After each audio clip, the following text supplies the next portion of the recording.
Today we are talking about the upcoming Loki nerf in patch 6.1. In the context of this nerf, there's a few things I'd like to mention before we get started with the numbers themselves.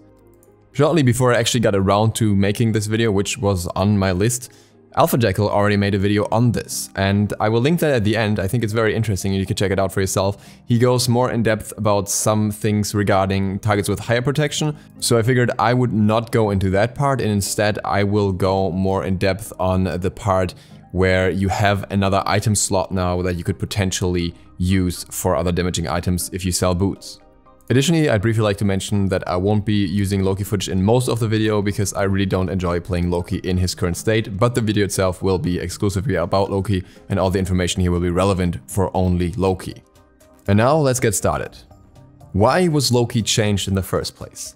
Hi-Rez thought that he was too strong in terms of his performance overall in the game. He was especially buffed through various item changes throughout the season. For example, there were changes to Transcendence, to Hydra's Lament, and to other items that affected him in mostly a positive way, so he would benefit a lot from all these damage amplifications, even though the buffs weren't targeted directly at him. His performance outside of competitive skyrocketed, and even in the highest level of ranked, he was able to get a pretty solid win rate and a pretty solid number of games played. Hi-Rez also doesn't really like Lowkey being too strong and think that he is better off being slightly below the point of balance, which is why we have the nerfs we have today. That's something you can obviously agree or disagree with, but that is the route that Hi-Rez chose here. He got two nerfs. One was nerfing the base damage of his first basic attack. Previously his chain was 1, 0.5, 0.5, 0.5, 1.5, and now it is 0.75, 0.5, 0.5, 0.5, 1.5. Most of you will be aware of this, but this nerf actually affects Lowkey a lot because every basic attack reset, every auto cancel, therefore deals less damage, and certain item interactions are also less efficient. The other nerf that he got was Vanish, removed the damage mitigation from this ability. I think most people will agree that the damage mitigation on Vanish was always kind of odd considering it already has an unbreakable stealth. I don't think many people have a problem with that. The base damage decrease, on the other hand, is what we should take a closer look at here, because it's really rough for Lowkey's damage output. The goal of this was to make it easier to react to his damage and give you more time to survive his burst, but that only really works effectively by lowering his entire burst, which is what happened here. One thing that Hi-Rez does not mention is if Lowkey's attack swings were adjusted along with the damage here. It's a bit, well, not quite defined by damage progression, so it could technically be the case that his swing time is also decreased. Unfortunately, PTS was down, so I couldn't test that, and it's been down for a while now.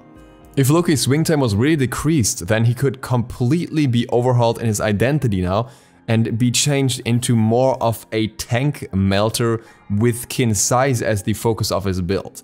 It's way too early to say if that will be possible with Lowkey's kit somehow, but it is something worth keeping in the back of your mind and something that will require further testing. But I would definitely not advise doing that right now before there's been more testing to it.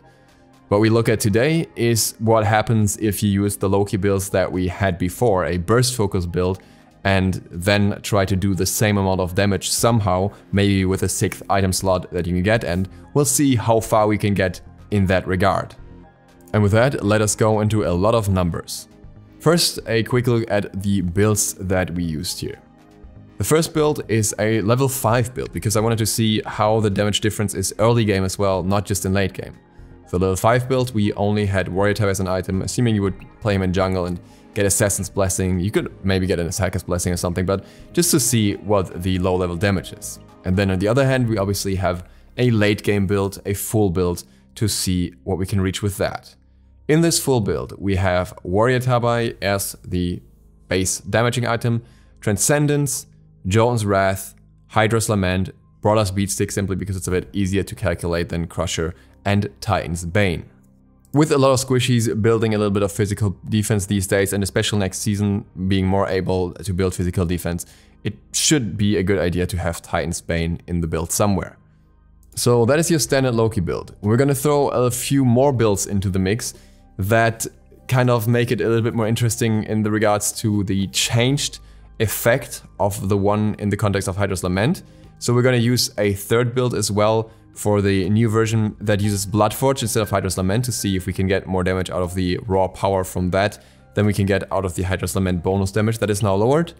And then we're also going to use two builds that don't have boots, because if you're not aware yet, you can now sell your boots in late game for a potion that gives you the same amount of movement speed and then have an extra item slot for a damaging item or a tanky item instead. In this case, in one of the builds we'll throw in Hydra's Lament again, and we'll see if Hydra's Lament can actually give us another benefit here.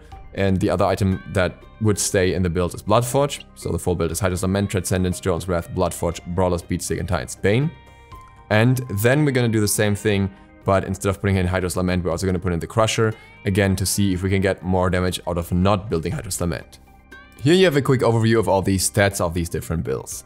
The basic attack damage at the start for all the builds, the power, the attack speed, which actually differs a little bit if you throw in Crusher in the mix, the penetration, the cooldown reduction, which is typically 30 or 40%, except for the very early game build, and if the build has percentage penetration through Titan's Bane. The builds that are marked with an uneven number of stars are the ones that utilize Hydra's Lament, and the builds with 2 stars or more are the ones that utilize the new attack chain only and are not tested on the old attack chain because it doesn't really matter there. And that brings us to the rest of the numbers. We have all the abilities here with their base damage and their scaling, and then we also have the multiplier for Hydra's Lament at the bottom. The other numbers will be taken over from the other chart directly, with the basic attack damage values already typed in. And that is what we can use to calculate the damage for all abilities with the different builds. The first 2 builds that we're going to look at here are the old builds, the level 5 build as well as the level 20 build that I showed you at the start, which will obviously have a significant damage gap that we can compare to the other values afterwards. The number with a slightly lighter background here is from a build that doesn't have Hydra's Lament. In this case, we just take the same basic attack damage value because they don't get any amplification from Hydra's Lament, of course. Now, to figure out the damage output, we do a few different combos. The first one that we do is simply going to stealth and then using a basic attack on the target and then using your 3 and using another basic attack. So 2 procs of Hydra's Lament and the damage from the 1 and the 3. And then next after that, we use the 1 and the 3 and the 4 plus 3 basic attacks. So this would be including the ultimate on top of that, with a basic attack cancel in between. You can obviously do other things as well. You can, for example, just go in stealth and ult, that would take away an attack cancel, or you could do stuff with blink. There are different playstyles, but this will give you a rough estimation. And then last but not least, we use all 4 abilities, but not factoring the damage from the 2 because it's just a decoy, and only use that for an AA cancel, and additionally use 4 basic attacks. This would be an ideal scenario that almost never happens. But we're not quite done, we also need to factor in protections and penetration from the different builds. We're doing this against a target with 69 protections, A because it's a nice number, and B because it's also the number of protections that Lowkey himself has. So very much a protection value a squishy would have, which is what you primarily target as Lowkey. Again, if you want to see more high defense targets, check out Alpha Jackal's video, he did a calculation against Gap as well. And with this, we can see the final damage output of each combo. We can see that the standard short combo here is 485 damage, then the full combo is 827, and adding in the additional decoy with a single basic attack is 875, so really not that much difference on early levels. The level 20 build, on the other hand, already does 1700 damage in the short combo, but then somewhere between 2700 to 3150 in the longer combos, so definitely enough to take down a squishy. Now let's use the same builds on the new patch. What I should point out at this point is this becomes less relevant if you use more basic attacks. If you throw in more swings between your abilities, then obviously there's no downside because that part wasn't nerfed. But typically with Lowkey, you want to do a lot of quick attack cancels, and this is where this becomes relevant because this is where your damage goes down significantly, and this is what you do most of the time. In this case, we can see that the damage on early levels isn't changed that drastically. It goes down by 23 at the start here to 462, and the maximum damage output goes down a little bit more. Roughly 50 here with 827 damage, so that's not too bad yet, though it might still be noticeable on early stages of the game basically. But in later stages, it becomes a lot more. The quick combo now does 1500 damage, something a lot more guards will survive, and the longer combos do somewhere from 2400 to 2700. At this point, we're talking about 400 damage lost, and it doesn't get much better after that. I tried different other combos that could potentially increase the damage somehow. What I found out is that the third build, which did not include Hydra's Lament, but included Bloodforge instead, kind of performed a little bit lower here. It didn't quite reach the same numbers, whereas the fourth build, where we replaced Boots with Hydra's Lament, actually amped up the damage a little bit compared to all the other new builds. With a maximum of 2590 to 2900, it doesn't lose quite as much damage, it's closer to 200 damage lost, so it's kind of okay. But the fifth build on the other hand with the Crusher dropped off a lot in damage as well.